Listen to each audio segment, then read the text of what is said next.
Ves svet je obstal, ko je Jerome Powell vstopil v sejno sobo, se počasi primajal do mikrofona in izrekel svoje slavne besede. Good afternoon.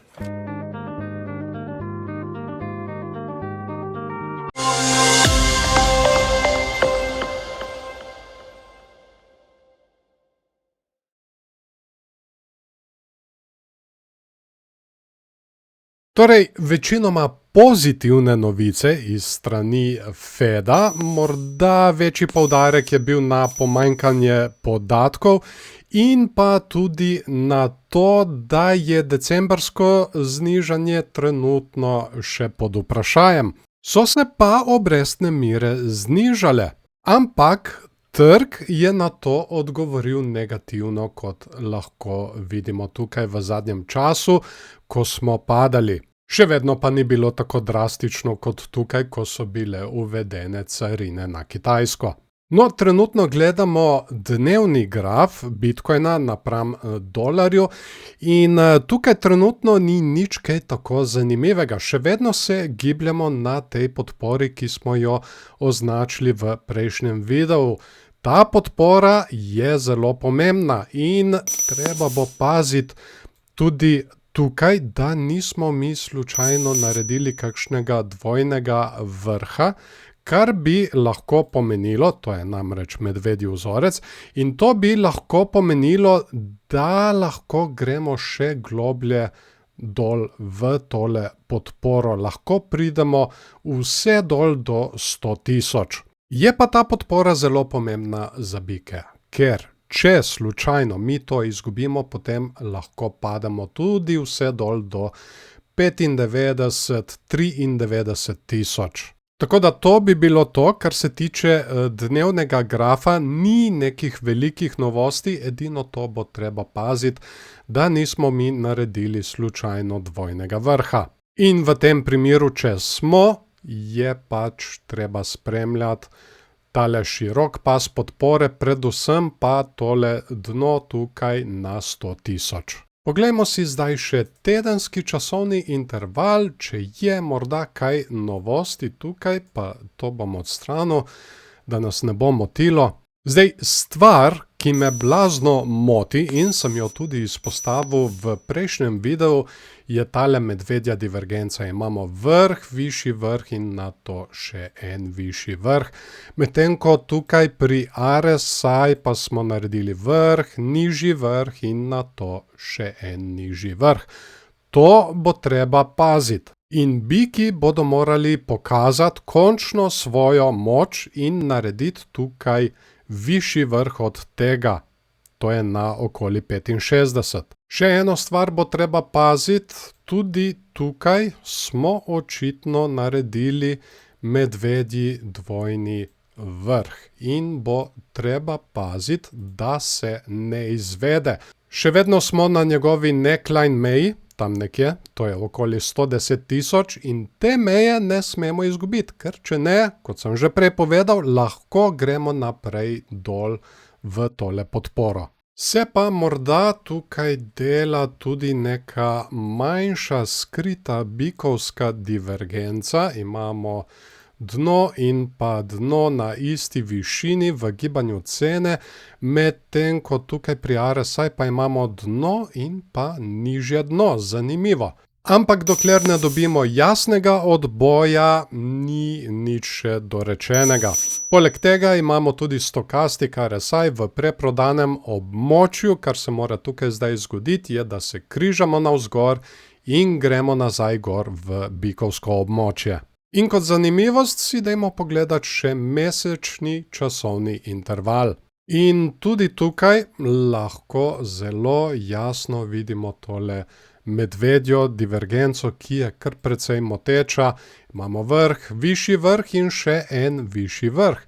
Medtem ko tukaj RSI sprva niti ni dosegel prekupljenega območja, ampak potem je naredil malček nižji vrh in zdaj v tretje spet nižji vrh.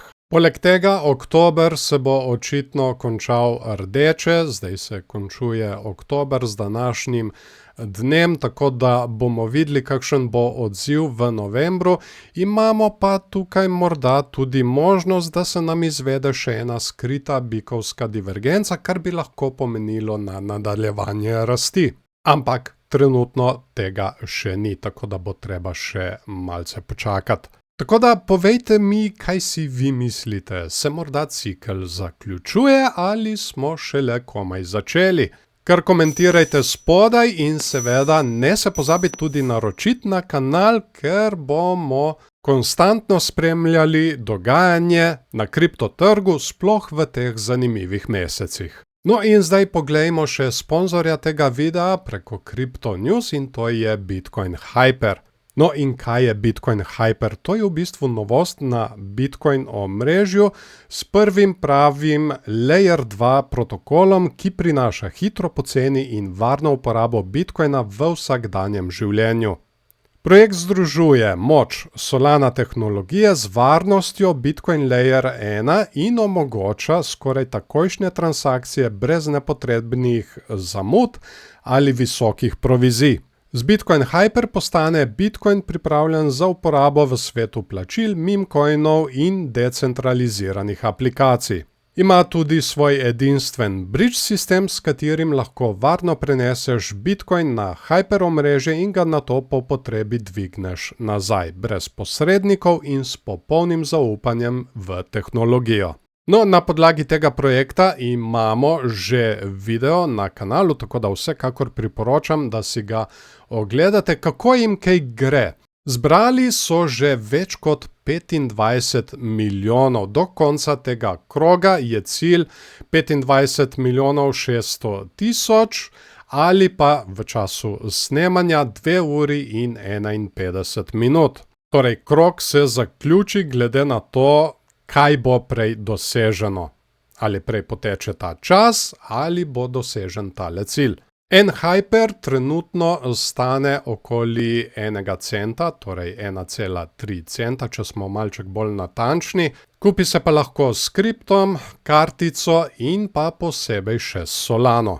Seveda tukaj zgoraj v meniju najdete tudi white paper oziroma belo knjigo, ki se jo vsekakor splača prebrati, preden se kamorkoli kaj vlaga, tudi iz tega razloga, ker je ponavadi v beli knjigi precej več informacij kot na spletni strani. In poleg tega imajo opravljene tudi revizije. Ena je iz strani Coinsult in ta druga iz strani SpyWolf. To se tudi vsekakor splača vse prebrati, ker v revizijah se dejansko spustijo v kodo projekta in izpostavijo, če so slučajno kje kakšne ranljivosti. Tukaj lahko vidimo, da so bile najdene 3 zelo take nizke ranljivosti, ki so bile tudi že odpravljene.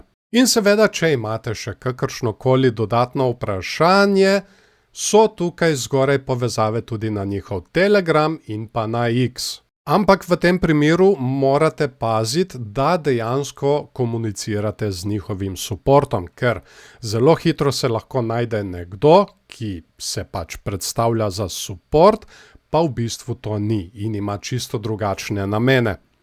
V tem primeru si je vredno zapomniti. Če nekdo zahteva kakšne občutljive finančne podatke od vas, ga je treba samo blokirati. In pa seveda še splošno opozorilo, gre se za ICO, kar dela tovrstne investicije zelo riskantne. To je namreč vlaganje na podlagi ideje.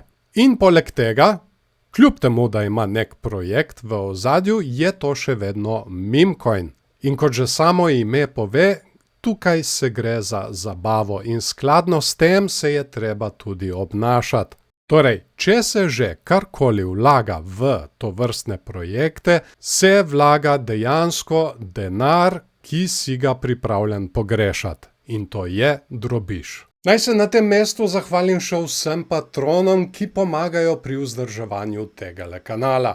Če morda tudi ti želiš postati eden izmed njih, so povezave spodaj v opisu in pri 5. komentarju. Obeta se tudi kar nekaj sprememb, če mi bo seveda zdravje dovoljevalo. Ta oktober namreč ne vem, če sem bil zdrav vsega skupaj en teden. Te spremembe sem imel v planu že prej, ampak zaradi vsega tega sem jih moral tudi malo premakniti. V glavnem, v planu je precej več vsebin. Tako na Patreonu, kot tudi na YouTubu. Seveda ne pozabite obiskati tudi moje spletne trgovine, tam se je zvrstilo zdaj že kar nekaj indikatorjev.